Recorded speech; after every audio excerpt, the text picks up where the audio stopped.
Hi, my name is Dan and I'm one of the DT evangelists here at Digital Tutors. In this video, we're going to look at a question from one of our users on some tips for working with an HDR image inside of Photoshop.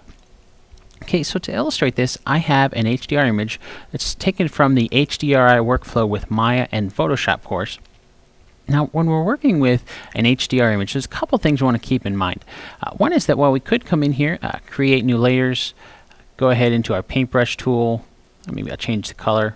We can paint on our images. If I were to drop down the layer modes, we'll notice that some of these are going to be grayed out for us. So we are limited in that fashion for what we can do when we're working with a 32-bit image. We're also limited as far as some of the filters that we can access.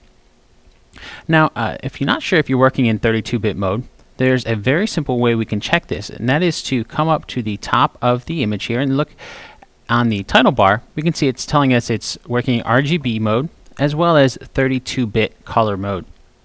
So if you wanted to switch this to get back some of the functionality for some of the things like layer modes and filters, we could come in to our image mode and change the color.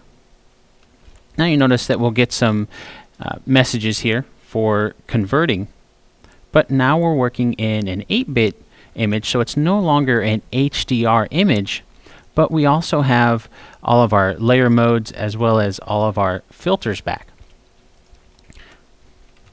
Now, real quick, I'm just going to undo so that we're back to our 32-bit mode, as we can see here.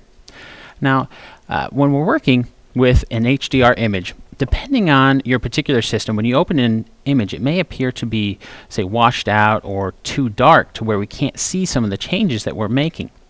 So we have the ability to adjust the preview of an HDR image to fit our workstation settings.